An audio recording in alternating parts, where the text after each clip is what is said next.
प्रिय भैया, इससे पहले हम लोगों ने जो सीखा था वो था सर्व समीका का ज्ञान, जैसे a प्लस बी का whole square, a minus B का whole square, a square minus B square बराबर a प्लस बी और a माइनस बी। आज जो हमारी चर्चा है वो ये कि सर्व समीका किसे कहते हैं, समीकरण किसे कहते हैं। जैसे उस दिन तो मैंने सीधे सीधे आपको सूत्र बताया और लगवा दिया। अभी ये स्पष्ट करना है कि सर्व समीका क्या है और समीकरण क्या है। तो हम सबसे पहले ध्यान देते हैं सर्व समीका आखिरकार क्या है। तो सर्व समीका का मतलब होता है, जैसे ये एक सर्व समीका लिखी है, आपको ऑलरेडी पता है, लेकिन हमको ये निकालना है, सिद्ध करना है कि नहीं ये सर्व समीका ही है। सर्व समीका वो होती है जिसमें प्रत्येक मान के लिए LHS RHS के क्या हो, बराबर हो। यानी LHS A का कोई भी मान रखा जाए, B का कोई मान रखा जाए, तो LHS का मतलब लेफ्ट हैंड साइड बायां पक्ष दाएं पक्ष के बराबर हो किसी भी मान के लिए। मतलब 1 रखे तभी बराबर, 2 रखे तभी बराबर, 3 रखे तभी बराबर, वो सब के लिए बराबर हो, वो कहलाता है सर्व समीका। और जो किसी एक के लिए बराबर हो वो कहलाता है समीकरण। एक का मतलब कोई विशेष मान, जैसे 3 के लिए है तो 4 के लिए नहीं है, 2 के लिए नहीं है, 3 के लिए है, तो वहाँ पे वो समीकरण होता है। अब इसको सिद्ध करते हैं, या 2-3 मान रख करके क्या ये सर्व समीका है या ये समीकरण। तो हमने पहले क्या लिया, a बराबर हमने लिया 4 और b बराबर हमने लिया 2। अब दोनों पक्ष में ये प्रतिस्थापित कर दीजिए। तो मान प्रतिस्थापित करने पर, मान रखने पर, है ना, रखने पर, अब देखिए 1 मतलब 4 का स्क्वायर माइनस 2 का स्क्वायर बराबर 4 प्लस 2 और 4 माइनस 2।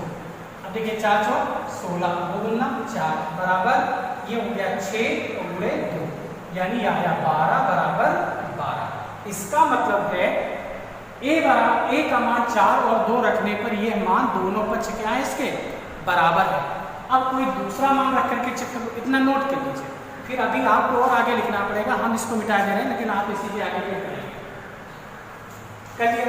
अब ये फर्स्ट स्थिति हो गई, अब लिखेंगे पुनः, यहाँ पे लिखेंगे पुनः।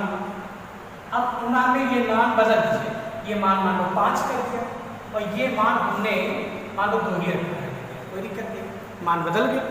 अब रख करके चेक करें मान रखने पर, तो 5 का स्क्वायर माइनस 2 का स्क्वायर बराबर क्या होगा, 5 प्लस 2 और 5 माइनस 2 हो जाएगा। इसका मतलब 25 माइनस 4 बराबर 7 और गुणे 3, यानी 21 बराबर 21। देखो यहाँ पर भी बराबर है। तो अब हमने 2 बार मान रख करके चेक कर लिया, इसका मतलब है कि ये प्रत्येक मान के लिए सेटिस्फाइड है, दोनों तरफ बराबर होगा पक्ष, ठीक है। कोई भी मान बदलोगे तो सबके लिए यही काम करेगा। तो ये क्या कहलाएगी, सर्व समीका कहलाएगी। एक दूसरी सर्व समीका ले लेते हैं, इसको पूरा भी कर लेते हैं। चलिए हमने यहाँ पे लिया x स्क्वायर प्लस 5x बराबर x और यहाँ x प्लस 5 ले लिया। अब ये देखना है क्या ये सर्व समीका है या ये समीकरण है। तो देखिए यहाँ पर सबसे पहले हमने क्या माना x बराबर कितना, a रखने पर क्या माना, सब घटा तो x बराबर 1 रखें। अब यहाँ दोनों पक्ष में रखिए, तो 1 का स्क्वायर प्लस 5 गुणे 1 बराबर 1 और 1 प्लस 5 बराबर कितना है, 1 प्लस 5 बराबर ये 6, तो 6 बराबर 6। देखो इसका मतलब है एक मान रखने पर ये दोनों पक्ष बराबर आते हैं। अब हम दूसरा मान रख करके चेक करें, तो ये सबको नोट करना है, ये नोट कर लीजिए और फिर लिखिए पुनः, यहाँ पुनः शब्द जोड़ लेंगे, मतलब दोबारा याद रखेंगे। पुनः 2 रखने पर, तो जब 2 रखोगे तो देखो क्या है, 2 रखिए तो आएगा 2 का स्क्वायर प्लस 5 गुणे 2 बराबर 2 और यहाँ 2 प्लस 5 बराबर कितना आएगा, 2 दूना 4 प्लस 10 बराबर यहाँ कितना आएगा, 2 गुणे 7, यानी यहाँ 14 बराबर 14। फिर देखिए दोनों पक्ष यहाँ पे भी बराबर है, तो जब एक बार रखेंगे, एक बार कभी नहीं रखेंगे, इसलिए क्योंकि एक बार में तो हो सकता है वो समीकरण ही हो, वो भी इसका विशेष मान, लेकिन जब 2 बार रख करके चेक कर लेंगे, इसका मतलब एक मान के लिए नहीं है, दो में चेक कर लेंगे, तो इसका मतलब चाहे जो भी मान रखा जाए सबके लिए काम करेगा, बराबर होगा दोनों पक्ष। इसका मतलब है ये भी क्या है, सर्व समीकरण है। अब एक दूसरा लिखते हैं, अब उसमें छाटना है आपको कि बताओ वो समीकरण है कि ये बेटा, चलिए एक दूसरा लिखते हैं। यहाँ लिखते हैं, हमने लिख दिया एक्स स्क्वायर प्लस 5x लिखा था 3x प्लस 7 बराबर,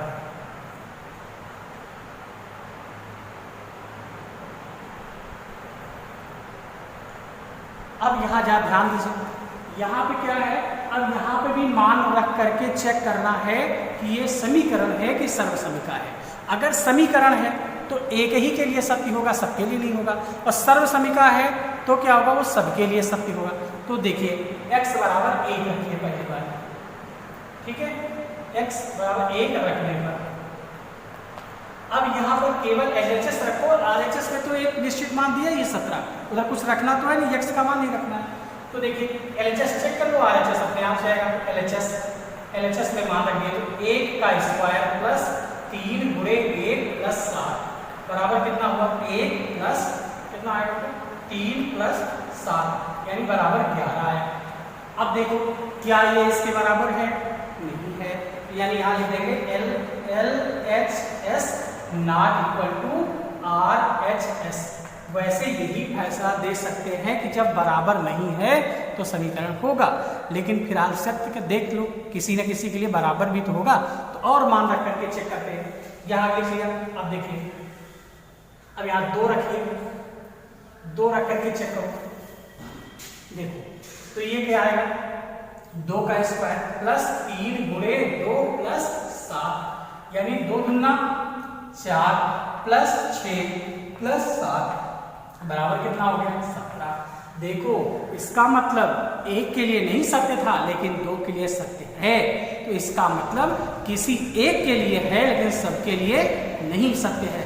इसका मतलब ये सर्व समीकरण नहीं है, ये क्या है, समीकरण है। तो यहाँ पे लिख देंगे, अतः ये क्या है, यहाँ पे लिख दो पहले LHS बराबर RHS लिख दें, नहीं तो LHS बराबर RHS एक के लिए बराबर है। यहाँ लिखेंगे अतः यह एक समीकरण है, ठीक है। अब मुझे लग रहा है सबको क्लियर हो गई होगी बात कि सर्व समीकरण किसे कहते हैं और समीकरण किसे कहते हैं। ये हमको सिद्ध करने के लिए आता है। तो जो भी कुछ दिया गया है, जो सभी इक्वेशन दी गई है, उसमें एक नहीं 2 मान, कोई भी 2 मान रख करके चेक करोगे, अगर दोनों के लिए बराबर आता है सर्व समीकरण, और एक के लिए बराबर आता है तो समीकरण, ठीक है। और ये मान जो मानना है वो अपने मन से मानना, मान लो आपको 2 नहीं पसंद है, 3 पसंद है तो 3 रख लेना भाई, 4 रख लेना, कोई बात नहीं, वो आप अपने मन से कोई भी मान रख सकते हो, अपने आप से बदल सकते हो, लेकिन करना चाहिए कि 1, 2 से 3 से ऐसे चेक करना चाहिए, ठीक है। आज के लिए इतना ही, आगे दूसरा वीडियो फिर बनाएंगे।